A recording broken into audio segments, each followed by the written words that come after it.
साला डिजिटल के सभी नाजरीन को सलाम और आदाब। मोअज़्ज़िज़ नाजरीन, आज हम इस्लाम की मुक़द्दस और महबूब तरीन ईदों में से एक ईद ईद-उज़-ज़ुहा या बकर ईद या कुर्बानी की ईद की मुनासिबत से एक खुसूसी क़िस्त पेश कर रहे हैं। इस बाबरकत मौक़े की गहराई कुरान और हदीस की रोशनी में हज के रूह परवर मनासिक और उन असबाक़ पर गौर करते हैं जो आज भी हमारे रहनुमा हैं। हज़रत हाजरा अलैहिस्सलाम, हज़रत इब्राहीम अलैहिस्सलाम की ज़ौजा और उनके शीरख़्वार बेटे हज़रत इस्माइल अलैहिस्सलाम को अल्लाह के हुक्म से मक्के की बेआबोग्याह वादी में छोड़ दिया गया। ये वाक़या सूरह इब्राहीम में मज़कूर है। हज़रत इब्राहीम अलैहिस्सलाम दुआ करते हैं कि ऐ मेरे रब, मैंने अपनी औलाद को तेरे घर के करीब एक वीरान वादी में छोड़ दिया है ताकि वो नमाज कायम करें, बस तू लोगों के दिलों को उनकी तरफ मायल कर दे और उन्हें रिज़्क़ अता फरमा ताकि वो शुक्रगुजार बने। जब इस वीरान वादी में जहाँ पीने का पानी तक दस्तयाब न था तो हज़रत हाजरा अलैहिस्सलाम सफ़ा और मरवा की पहाड़ियों के दरमियान पानी की तलाश में दौड़ती फिरती हैं, और ऐसा एक या दो बार नहीं बल्कि 7 मरतबा होता है। उनकी ये कोशिश अल्लाह ताला को इस कदर पसंद आई कि न सिर्फ हज़रत इस्माइल अलैहिस्सलाम के कदमों के नीचे से ज़मज़म का चश्मा जारी कर दिया, बल्कि हाजरा अलैहिस्सलाम की ये जद्दोजहद हज के मनासिक का हिस्सा बन गई, जिसे सही कहा जाता है, और ज़मज़म का पानी आज भी लाखों लोगों के लिए बरकत का ज़रिया है।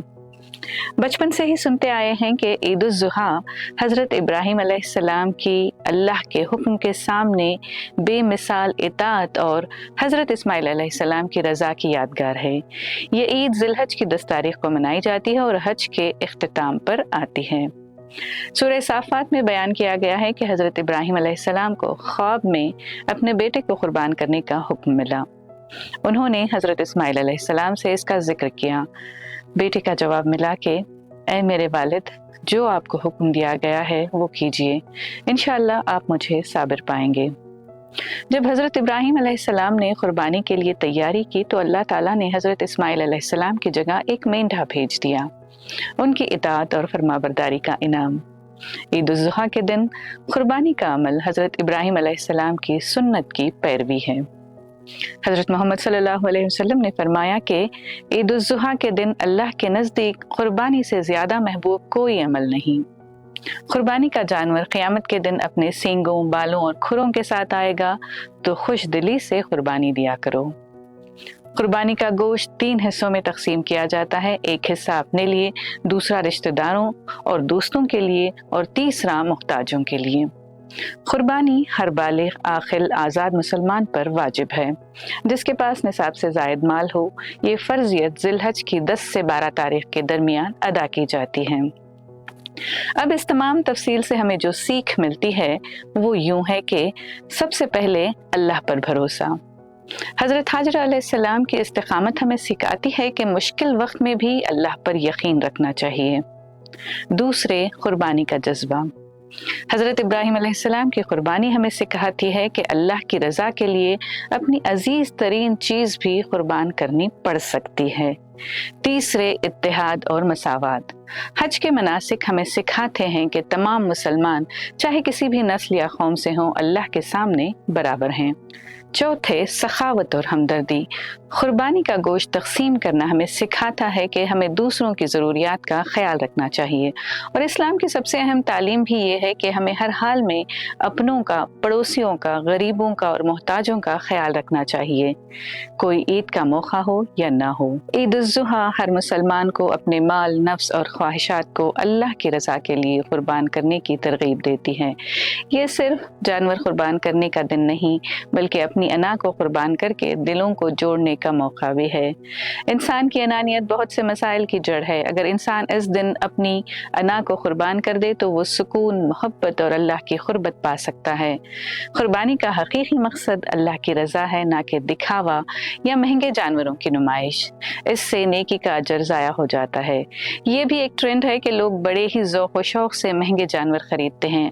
अगर इसके पीछे नाम कमाना मकसद नहीं, महज अपनी खुशी और अपनी कमाई से कर रहे हैं तो कोई मज़ायक़ा नहीं। लेकिन साथ ही ये भी दरख्वास्त है कि अगर आप इतनी ज़्यादा रकम या इतनी एक्स्ट्रा रकम अपनी खुशी के लिए लगा रहे हैं तो चुपके से किसी एक गरीब की भी मदद कर दिया करें।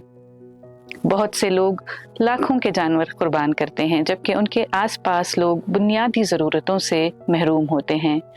असल नेकी ये है कि कुर्बानी के साथ गरीबों, यतीमों और ज़रूरतमंदों की मदद की जाए। उलमा कराम हमें जानवरों की जिस्मानी खामियों पर बताते हैं, मगर ये भी ज़रूरी है कि हराम की कमाई या कर्ज लेकर कुर्बानी करने वालों की कुर्बानी शरई लिहाज से दुरुस्त नहीं होती। कुर्बानी के गोश्त की तकसीम भी मफाद परस्ती और मतलब परस्ती की नज़र हो चुकी है। अब गोश्त सिर्फ उनको दिया जाता है जहाँ से बदले की उम्मीद होती है।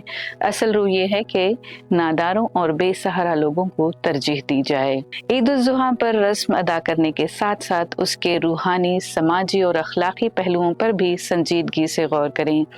जानवरों के साथ साथ आज हम गफलत को, मिजाज बेमुरवत को, शिकवा शिकायत को, रियाकारी की फितरत को, तकब्बुर और नखुवत को, गर्ज़ालूद नियत को, हर खार नफरत को और शरीयत पर तबीयत को कुर्बान कर देते हैं। हज़रत इब्राहीम, हज़रत हाजरा और हज़रत इस्माइल अलैहिस्सलाम की कुर्बानियों को याद करते हुए उनके ईमान, कुर्बानी और हमदर्दी के असबाब को अपनी ज़िंदगी का हिस्सा बनाएं। अल्लाह ताला हमें पैगम्बरों की सुन्नतों पर अमल करने की तौफीक अता फरमाए। अल्लाह ताला आप सबकी ईद को खुशियों, बरकतों और शुक्रगुजारी से मालामाल कर दे। सालार पब्लिकेशंस की जानिब से सभी को ईद की बहुत बहुत मुबारक है।